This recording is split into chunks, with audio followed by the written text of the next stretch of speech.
يعيد العنابي للخلف.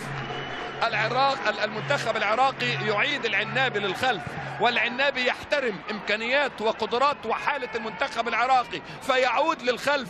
هي كره القدم كده، امال ايه؟ اذا ما احترمتش قيمه اللي قدامك الدنيا تهرب.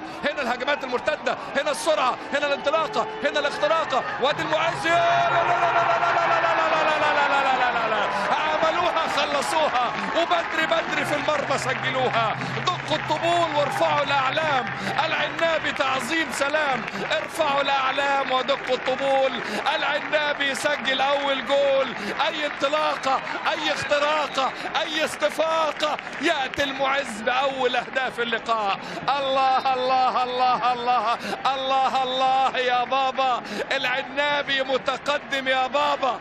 الله الله، ايه ده يا ولد؟ بص شوف الهيدوس، شوف المايسترو بيعمل ايه، انطلاقه ايه، تحضير ايه، تصويب ايه. هدف للعنابي عظيم، الله عليه. لسه بنقول العراق افضل، العراق احسن، العراق اخطر، ولكنها كانت خطه سحب المنتخب العراقي، ثم الهجمه المرتده في المساحات بالمهارات بالتصويبات. المعز قال له من الشبكه يا ولد هات. 1-0 للعنابي. الله الله الله الله الله يا بابا.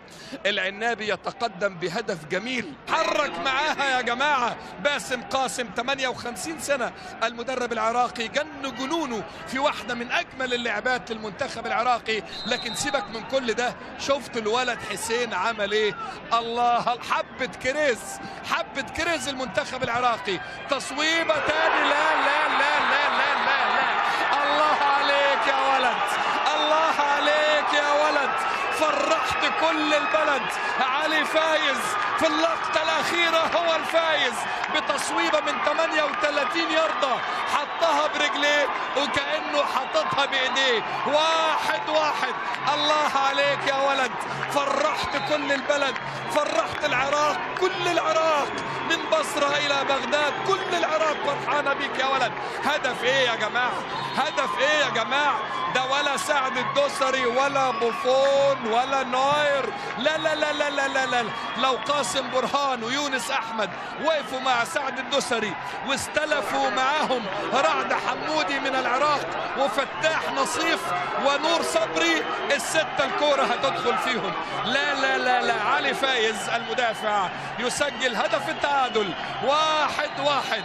الله الله الله الله الله الله عليك يا ولد، فرحت كل البلد. دور مؤثر، رمي التماس تاني، يبقى تبديل اول للعنابي. مونتاري تاني على طول اماميه، عملها المنتخب العراقي البديل الذهبي. نعم، علي حسني. علي هيلاقوا زيك فين يا علي؟ علي حسني بمجرد نزوله يسجل هدف التقدم. شوف المدرب باسم قاسم عمل تبديل، التبديل كان مؤثر. عمل تبديل في بداية المباراة بعلي فايز، سجل هدف، والآن علي حسني يسجل هدف. وهذا هو الهدف، عزيمة الرجال وهمة المحاربين ومهارة الموهوبين وتبديلات المدربين. العراق للانتصار بعد الخسارة، قالوا راجعين راجعين راجعين. 2-1 للمنتخب العراقي. علي حسني بمجرد نزوله يسجل الهدف الثاني، كأنه لابس طاقية الإخفاء. سبحان الله، اللعيبة بصوا على الكرة فقط، بصوا على الكرة بس. ألف به الرقابة، تبص على الكرة وعلى المنافس. قد نرى مباراة أخرى، قد نشاهد شكل تاني، لكن المنتخب العراقي قوة بدنية وطاقة فنية وقدرات تكتيكية على أعلى مستوى، على أعلى مستوى.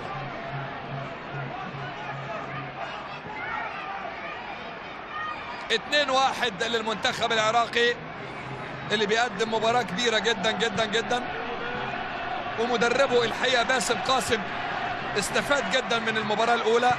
أدي حمد العبيدي.